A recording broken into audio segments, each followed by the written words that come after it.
It can be really annoying and a little frustrating if you can't study as much as you need to, especially when exam is close, because you keep falling asleep and feeling very tired anytime you need to study. If you're a kind of student that sleeps 7, 8 or 9 hours a night and even take nap during the day but can't sit for 2 hours to study, I have two things to tell you. First, you are not alone, and secondly, your approach to staying awake and alert to study for long hours might not just be that effective.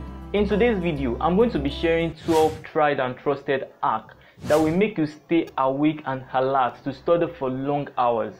Hi, you're welcome back to my channel. If you're new here, I'm Wealth. I'm a second year medical student of UI, and on this channel we make this kind of videos. I mean everything that could make you better as a student. So feel free to join the community. Number 1, sleep. This might not be what you want to hear, but trust me, to stay active and sharp, to study very effectively, you need sleep. There is this popular notion among students that sleeping at night is for the weak student, while successful students, they stay up all night and burn the night candles. There was a time when I was keen on sleeping about 4 hours every night. I thought that would make me better as a student. But not anymore, because now I've realized how important sleep is to understanding, consolidation of memory, and even retention of what we've learned. There are so many research evidence to back up this claim, but I'm going to be talking briefly about one. In 2019, there was a research that was carried out on some students. The students were presented some information to learn for 5 hours. Now, midway between the 5 hours, they asked them to take 1 hour break. A group of those students were told to take a nap.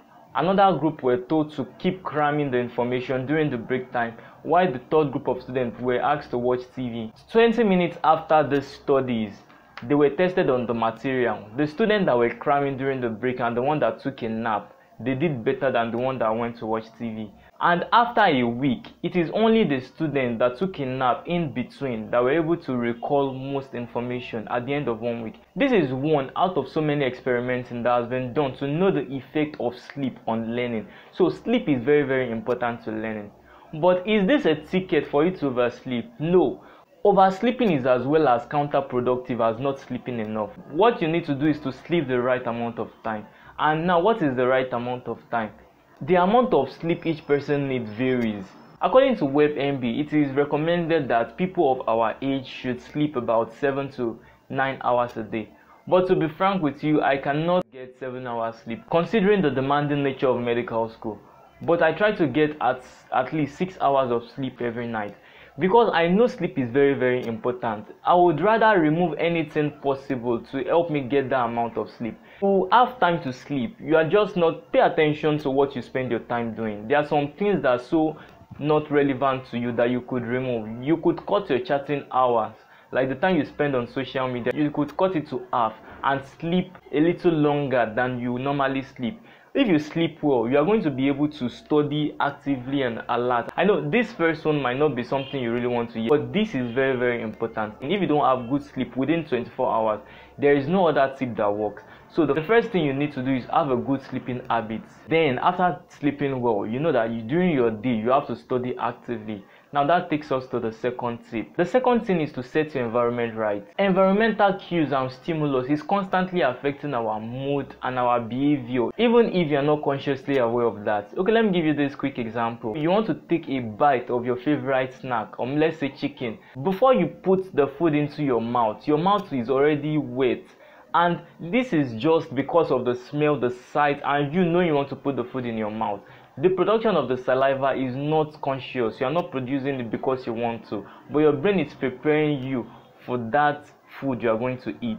The same thing happens all the time. The environment you are, it can either set you up for being alert or set you up for drowsiness. Your bed is meant for sleeping. And because your bed is meant for sleeping, anytime you are lying on your bed, even when you don't know it, your brain is getting the signal that it is time to sleep, even when you should not be sleeping. So your brain tries to do everything to make you fall asleep. It starts releasing neurotransmitters and hormones that tends to make you feel sleepy. And that is why it is very counterproductive to study in bed, except if you are willing to sleep along the line. Try to not study in bed. Find a chair to study. It is better to not study in your room at all. go to the library where it is less comfortable for you to sleep. Go somewhere else. And if you have to study in your room like I do, I prefer to study in my room. But what I do is I have a studying chair and a table for myself, and the way I set it up, it is backing my bed. So by the time I'm studying, I'm not looking at my bed and my bed is not calling me. But maybe during exam, when I need to stay alert for a longer period of time, I take my chair and my table outside. I take it to the living area, or I take it to the balcony. There I cannot see bed, I'm not in my comfort zone. Then I tend to stay awake even for a longer period of time. Another way of setting your environment right is lighting. Anytime it is dark, our body releases a chemical called melatonin, and melatonin makes us fall asleep. And our brain, our body can sense it that it is dark, and it releases this hormone. And as well, when it is bright, when the day is very bright, our body inhibits the production of that hormone, and we tend to stay alert. So this is another thing you should incorporate. If you are going to be studying anywhere, try to get a lamp, like the normal bulb in the room. Keep it on, because the brighter the environment is, the higher your chances of staying awake. And another thing is you could study on your devices instead of textbook at night, if you need to study at night, because these devices, your tablet, your laptop, your phone, they emit blue light, and those blue lights also tend to make you stay awake. And to wrap it up, the environment you are studying in determines whether you are going to be studying actively for long, or whether you are going to feel sleepy in very short time. The third hack is do not eat heavy. This is no brainer, because if you fill your stomach too much, your body sends blood to your digestive system to facilitate the process of digestion. And because blood is being sent to your gut, you don't have as much blood in your brain like you normally would when you are doing something active. So you tend to feel sleepy during the time. So anytime you want to study, anytime you know you need to study for a longer period of time, especially at night, try to eat your food in bits, and you're less likely to fall asleep during the study period. The fourth hack is to study for shorter period and take breaks in between. When you are sitting on the spot for so long and doing the same thing for a long period of time, you get your brain so bored that your brain will say, no bro, I'm tired of this, I'm not doing this anymore with you. And that's when you start feeling asleep. So instead of sitting for like say 2 hours straight, you could just go 30 minutes or 45 minutes or even 20 minutes of intense studying, and after that 20 minutes you take a break. This technique is called Pomodoro technique, and it is popular among productive students. After that 20 minutes, take a break, maybe a 5-minute break, and during this break you are not meant to sit on your study desk. You have to leave that area, take a walk, do push-up if you like, go to your kitchen to get something to bite, do something active during that period that tends to keep you awake. The fifth hack is to use cold water splash. I believe this is very popular.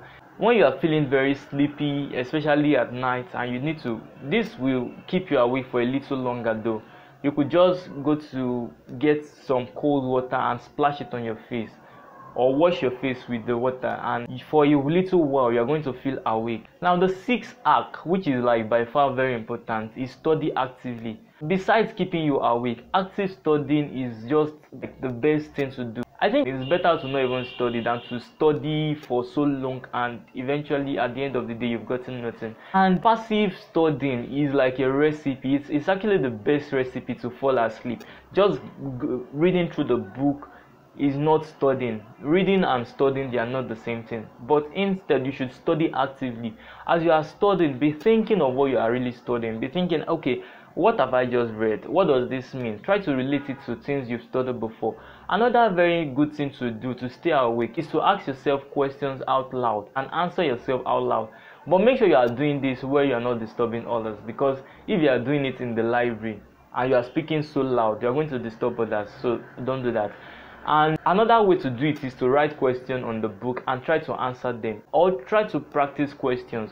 All these things, because they are actively engaging you, you tend to stay awake. It's just like when you are in class and you are writing notes, you tend to stay awake than when you are not writing. When you are not writing and you are just listening passively to the lecturer, before you know it, the lecturer's voice sounds like a lullaby, then you fall asleep. It's that simple. So study actively and you tend to stay awake for longer period of study time. The next one is also very important. It is make smart choice of what to study. If you want to pick what to study, try to study something that is really boring during the time you are less likely to fall asleep, and what is very interesting and engaging during the time you are more likely to fall asleep. Okay, for example, when in my preliminary year, when I was taking physics and chemistry and biology, I would rather study biology in the day because biology is not that engaging compared to physics. But physics, you need to solve, you need to calculate, you need to do all sorts of things. I study it in the night when I'm likely to be tired or feel sleepy. And just doing that, it just helps me. So what I'm saying is, there are some courses that are really boring. You know, everybody knows that. There are some courses that you wish you were not doing, and you need to study them as well because you need to pass your exams.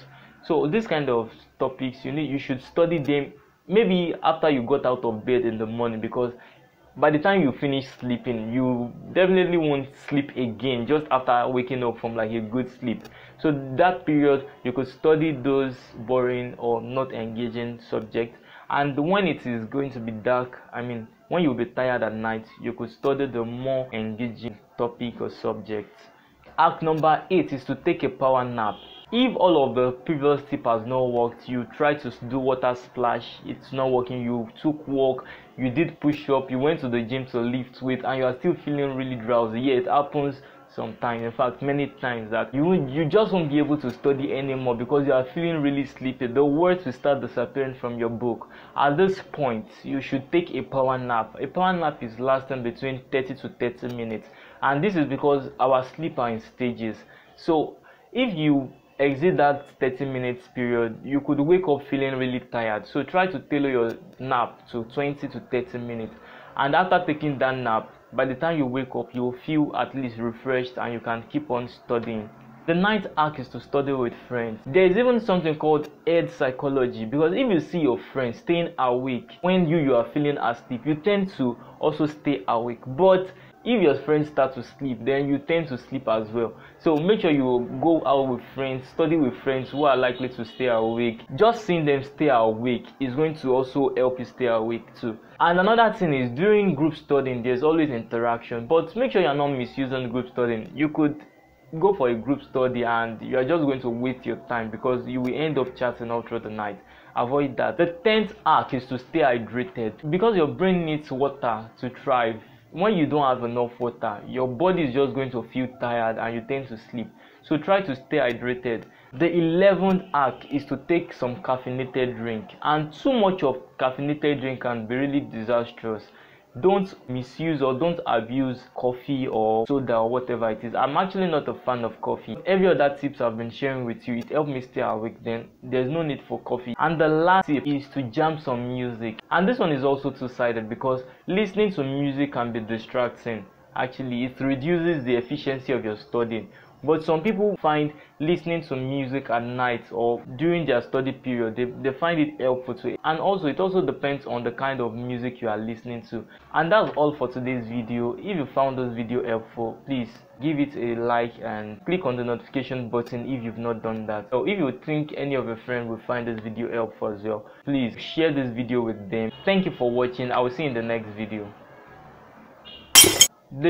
The fourth hack is to shorten. This fourth hack